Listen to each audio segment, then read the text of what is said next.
Je suis Rita Famos, je suis la présidente de l'Église évangélique réformée de Suisse et j'accompagne la délégation ici comme présidente, mais la délégation officielle c'est 3 membres. Ils ont un mandat du Conseil pour négocier dans l'Assemblée générale et moi je suis ici pour faire des contacts parce que c'est très pratique. Le monde est ici, on ne doit pas voyager trop long. Il y a beaucoup de contacts très précieux. Oui. Et aussi avec les pairs et aussi nos partenaires dans l'Ukraine, les réformés dans l'Ukraine. Alors, beaucoup. C'est très important. On se connaît par Zoom, on a déjà parlé, mais ici, boire un café, avoir une petite discussion, c'est très enrichissant et encourageant.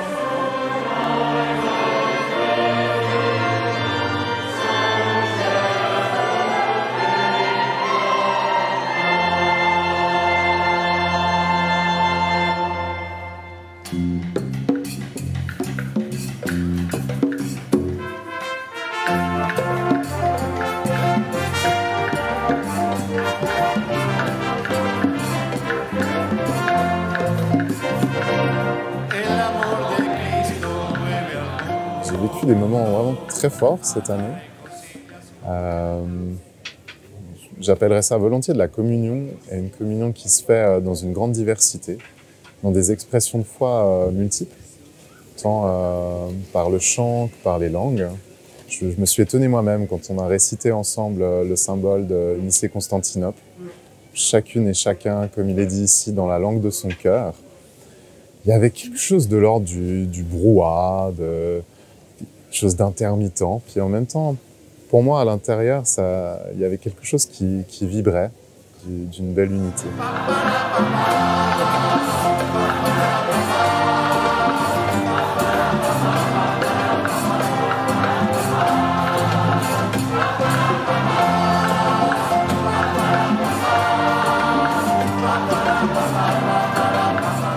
Le Conseil œcuménique des Églises rassemble quand même des dénominations qui ont passablement de différences dans leur façon de pratiquer la liturgie, leur théologie. Donc j'ai trouvé très intéressant de vivre toute cette diversité en fait qui se rassemble ici pour l'unité et aussi pour la réconciliation, c'est la thématique.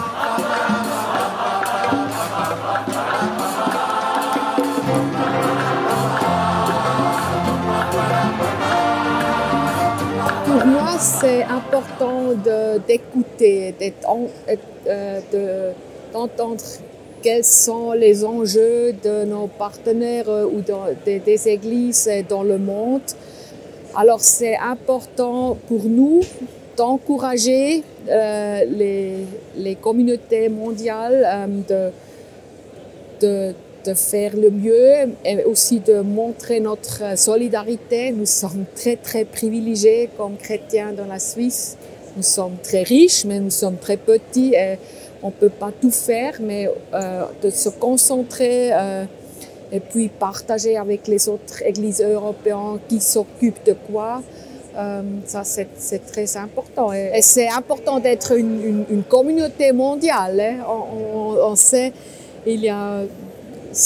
quand tout s'occupe de son voisin, on peut beaucoup faire.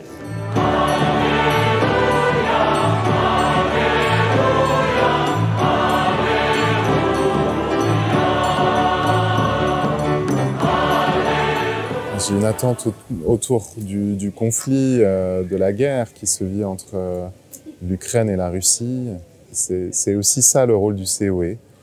Même s'il y a par moments des prises de position politiques claires, si les mots de déni d'évangile ont été mis sur la justification de cette guerre, eh bien, il y a quand même besoin d'espace de dialogue entre ces églises sœurs qui actuellement se séparent, se divisent. La base de l'unité, c'est la prière commune. on a chanté dans toutes les traditions, on a prié, on a confessionné la foi.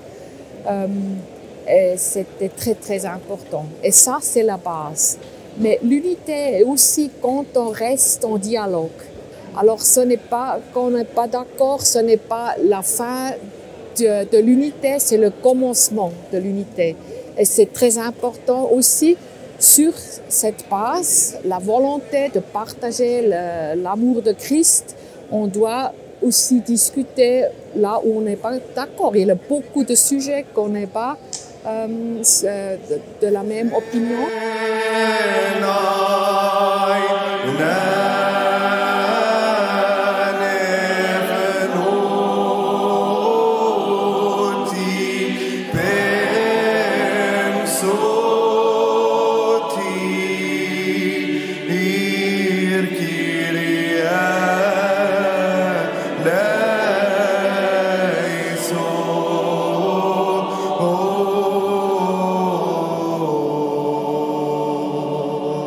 Il y a des choses qu'on ressent et qui sont parfois inexplicables.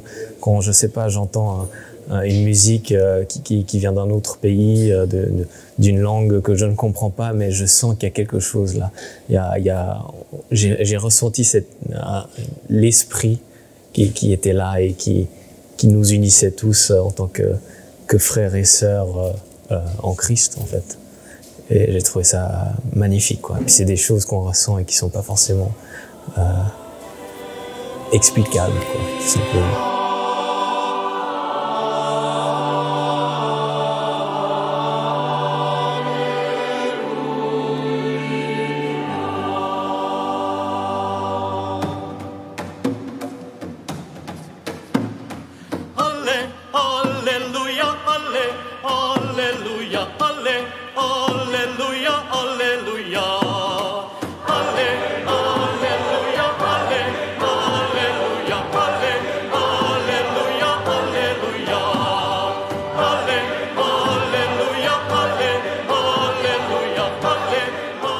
Nous sommes 500 millions de chrétiens sous le toit de CEE.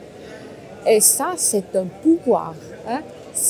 Quand tous ces chrétiens s'engagent pour l'amour, pas dans la théorie, mais pour l'amour dans la vie, s'engagent pour les voisins, ça, c'est une grande espérance. Et aussi, quand on a à la même table les orthodoxes russes et les orthodoxes de l'Ukraine, et ils restent en contact. Ça, pour moi, c'est aussi une grande espérance.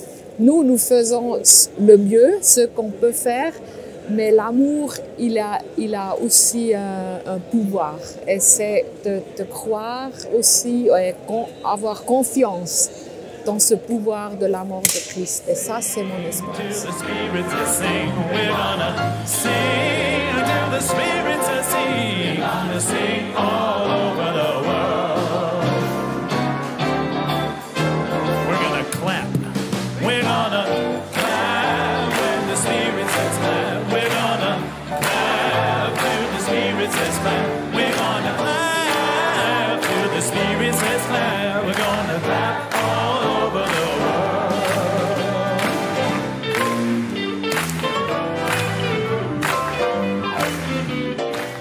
Le thème de cette année m'a beaucoup inspiré encore et je pense qu'il va continuer à me porter. C'est l'amour du Christ mène le monde à la réconciliation et à l'unité.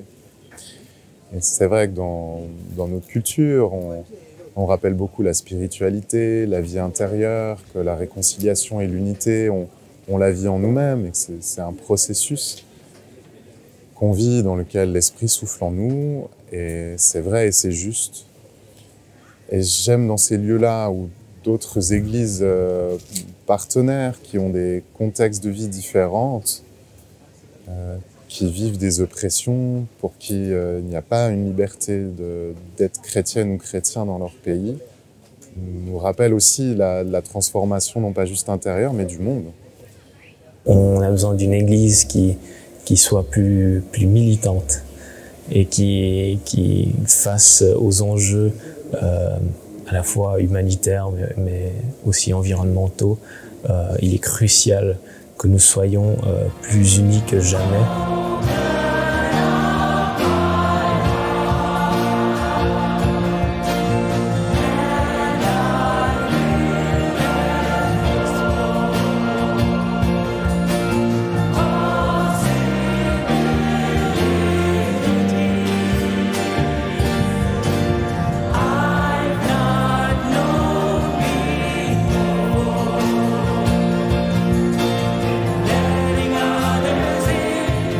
J'aimerais bien être porteur du message que le combat qu'on vit pour la justice climatique, pour les questions de genre et tant d'autres combats, elles sont partagées.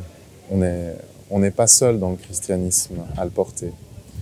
Et je trouve que c'est déjà pas une tâche simple, parce qu'au sein de la société civile, en tout cas à Genève, c'est pas un acquis que les églises jouent un rôle là-dedans. On est aussi souvent accusé et parfois à juste titre, d'un passé qui l'a permis, voire favorisé, mais que cet élan et ce combat, il est porté avec d'autres, à l'échelle internationale.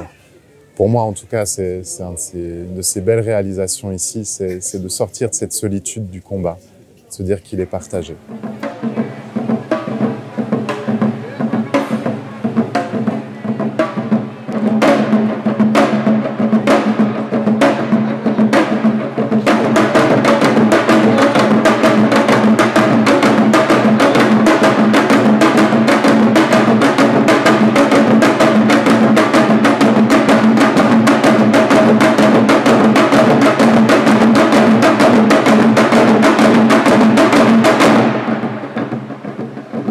C'est aussi l'occasion d'être ici et de pouvoir faire un peu de networking dans le cadre aussi de mon travail, parce que je travaille avec tout ce qui est en lien avec les droits humains à l'ONU au nom de l'Alliance évangélique mondiale. Et on collabore aussi avec le Conseil œcuménique des Églises pour pas mal de sujets et de pays, notamment tout ce qui est la liberté de religion et de croyance. Donc voilà, c'est vraiment un très grand privilège d'être ici.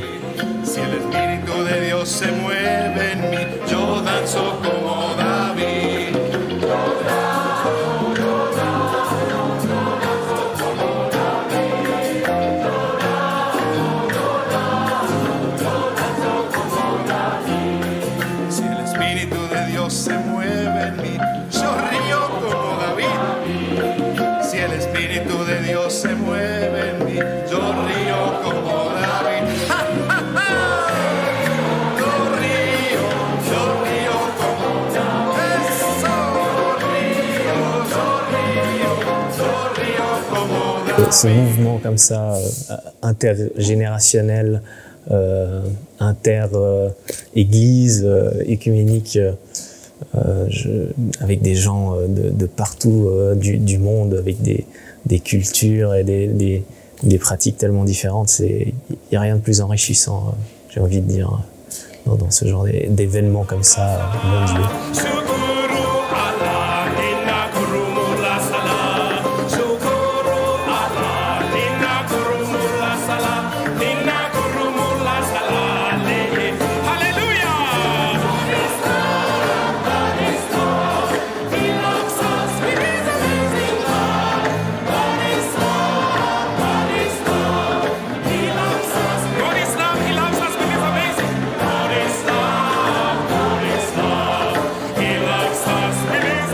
On voit que notre modèle de société économique, il n'est pas durable, qu'il y a des pouvoirs de domination de la majorité sur la minorité qui demeurent. Et ça, c'est condamné ensemble. On le retrouve ici.